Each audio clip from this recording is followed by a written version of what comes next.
नाव सांगा तुमचं. तारामती चांदणे. तारामती चांदणे. हा. बरं, तुम्ही अगोदर तुम्हाला काय त्रास होता म्हणलात?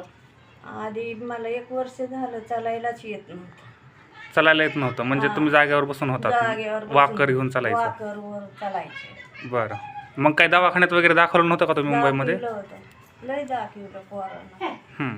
हो. पण काही फरक पडला नाही कुठं? फरक तेवढ्या पुरताच फरक पडायचा आणि नंतर नव्हता येत. बरं, तुम्हाला मग आपल्या इटकूरच्या या आपल्या नवचैतन्य दवाखान्याचं कुणी सांगितलं तुम्हाला इथं यायला? माझ्या बहिणीनं मला बोलवलं. बरं, बहिणीचं काय नाव? आशाबाई खंडागळे. त्यांनी तुम्हाला बोलवलं इथं? हां. किती दिवस झालं तुम्हाला बोलवलंय? आता आता 8 दिवस झाले. उद्या 8 दिवस होते आले त्याला. बरं पण मी आले जत्राच्या दिवशी 3 तारखेला. बरं. मुलीकडे होते. हा. बरं, आता आपल्या दवाखान्यामध्ये उपचार सुरू केले तुम्ही, हो. तर किती दिवस झाले उपचार सुरू करून? 5 दिवस झालं. 5-6 दिवस. या 5-6 दिवसामध्ये तुम्हाला काय फरक जाणवतोय बरं?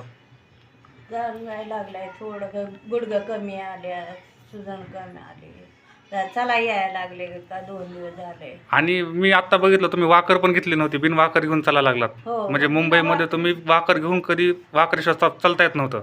हा, आता मग- वाकर पूर्ण हातातली सुटली आहे. नाही आता मी काठी आणली नव्हती का त्या दिवशी येताना. येताना मी काठी घेऊन आला होता दवाखान्यात ऍडमिट होताना. आता काठीची सुद्धा गरज लागत नाही तुम्हाला. नाही. अरे वा. आता रस्ते चालायला लागले. बरं, मग तुम्हाला बहिणीनं तुम्हाला बोलवलं, एवढा चांगला मार्ग दाखविला. बहिणीसाठी काय सांगताल? बहिणीचाच आभार मानते मी. बरं. अरे वा. हा, माझी बहीण चांगली. बरं, त्यांच्या बहिणीचा पण बहीण आहेत, थोडं कामात आहेत, त्यांचा पण आपण व्हिडिओ काढूया नंतर. थँक्यू. हा. असेच आशीर्वाद राहू द्या.